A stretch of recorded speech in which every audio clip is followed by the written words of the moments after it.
வணக்கம் மக்களே, அனைவருக்கும் இனிய வணக்கம். திராவிட மாடல் 2026 திமுகவுடைய தேர்தல் அறிக்கை மற்றும் தொலைநோக்கு பார்வையை பற்றி தான் இந்த ஒரு வீடியோவில் உங்களுக்கு கிளியர் கட்டாக எக்ஸ்பிளைன் பண்ணுறேன்.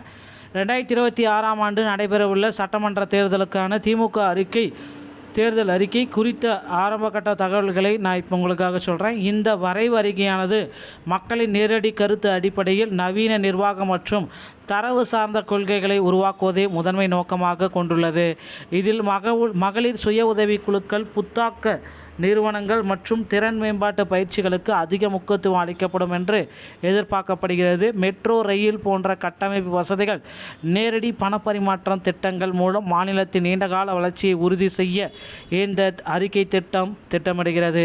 பொருளாதார தன்னிறைவு மற்றும் தொழில்துறை வளர்ச்சியை மையமாக கொண்ட இந்த தொலைநோக்கு பார்வை வெறும் இலவசங்களை மட்டும் வழங்காமல் நீடித்த வளர்ச்சி இலக்காக கொண்டுள்ளது. ஒட்டுமொத்தமாக தற்பொழுது அரசின் திட்டங்களை செயல்படுத்துவதில் உள்ள சவால்களை களைந்து சிறந்த நிர்வாகத்தை வழங்குவதே இந்த தேர்தல் அறிக்கையின் முக்கிய நோக்கம், சாராம்சம்னு சொல்லியிருக்காங்க. இதை பற்றி தான் இந்த வீடியோவில் முழுமையாக நம்ம பார்க்கலாம்.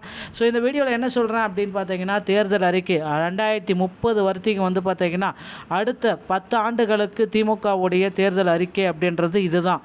ஸோ திமுக 2026 முக்கிய அம்சங்கள் மற்றும் தொலைநோக்கு பார்வை அப்படின்றது என்ன?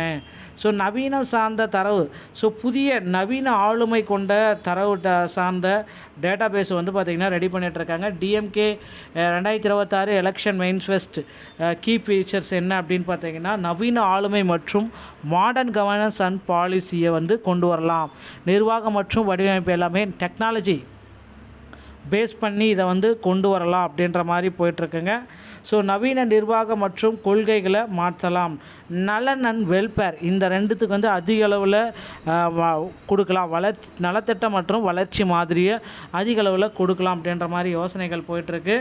ஸோ நவீன கட்ட மற்றும் தரவு அடிப்படையிலான நிர்வாகம், modern data base and based on policy, துல்லியமான தரவுகளை பயன்படுத்தி, ஓகேங்களா, ஸோ ஒரு மிக பாயிண்டான டேட்டா பேஸை பயன்படுத்தி அரசின் கொள்கைகளை வரவேற்பதன் மூலம் நிர்வாகத்திறனை மேம்படுத்த திட்டம்.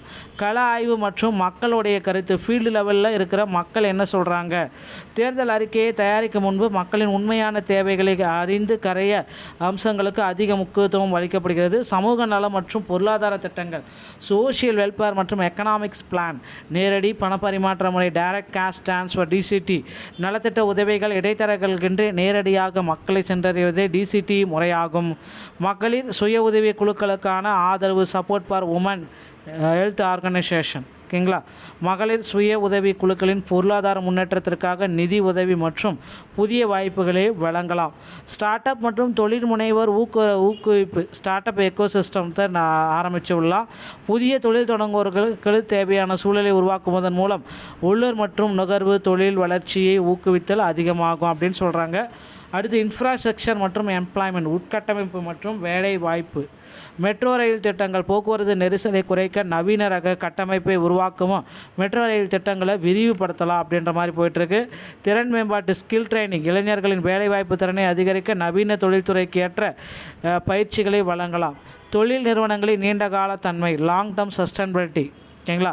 அரசு தொழிற்சாலைகள் மற்றும் வணிக நடவடிக்கைகளில் நிலைத்தன்மையை உறுதி செய்ய தொழில் வளர்ச்சியை நாம் மேம்படுத்தலாம் அப்படின்ற மாதிரி குறிப்பிட்டு சொல்கிறாங்க.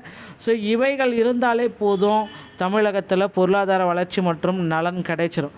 ஸோ புத்தாக்க நிறுவனங்களுக்கு ஒரு மிகப்பெரிய சூழல், ஸ்டார்ட் அப் நிறுவனங்களை அதிக அளவில் கொண்டு வரலாம் அப்படின்ற மாதிரி சொல்லிகிட்ருக்காங்க. ஸோ மக்கள் நலம் மற்றும் உட்கட்டமைப்பு எல்லாமே கொஞ்சம் ஸ்ட்ராங்காக பேஸாக பண்ணணும் அப்படின்றதுனால ஸோ திமுகவுடைய தேர்தல் அறிக்கையில் இது எல்லாமே இடம்பெறதுக்கு வாய்ப்புகள் இருக்குது. அது மட்டுமே கிடையாது, பெண்களுக்கு பார்த்திங்கன்னா அனைத்து பேருந்துகள்லையுமே இலவசம், தனியார் பேருந்து முதற்கொண்டு அனைத்து பேருந்துகளுமே இலவசம் அப்படின்ற எக்ஸ்பிரஸ்ஸு, டீலக்ஸு, சூப்பர் டீலக்ஸ் இந்த மாதிரி எல்லா பஸ்ஸில் ஏறினாலும் சரி, ஆம்னி பஸ்ஸை தவிர மீது எல்லா பஸ்ஸில் ஏறினாலும் சரி, அனைவருக்குமே பெண்களாக இருந்தால் அவங்களுக்கு ஆதார் கார்டை காட்டிட்டு பேருந்தில் இலவசமாக போகலாம். அதே போல் பார்த்திங்கன்னா தற்சமயம் லேப்டாப் கொடுக்கும் மாணவர்களுக்கு லேப்டாப் கொடுக்க திட்டமும் பள்ளிகளில் பார்த்திங்கன்னா ஸ்கீம்ஸ், உதவித்தொகை வழங்கிட்டு இருக்காங்க. காலை உணவு திட்டம் எல்லாமே பார்த்திங்கன்னா அப்கிரேட் பண்ணி புதுசாக 2.0 நமக்கு கொடுக்க போகிறாங்க. ஸோ நவீன தேர்தல் அறிக்கை அப்படின்றது திமுகவுடைய தேர்தல் அறிக்கையாக இருக்க நிறைய வாய்ப்புகள் இருக்குங்க. ஸோ இந்த தகவல்களை நீங்கள் உடனுக்குடன் பெற பிடிச்சிருந்தால் நம்முடைய சேனலோட சப்ஸ்கிரைப் பண்ணி பெல் ஐக்கனை கிளிக் பண்ணி வச்சுக்கோங்க. மீண்டும் ஒரு நல்ல தகவலோட நான் உங்களை சந்திக்கிறேன். நன்றி, வணக்கம், தேங்க்யூ.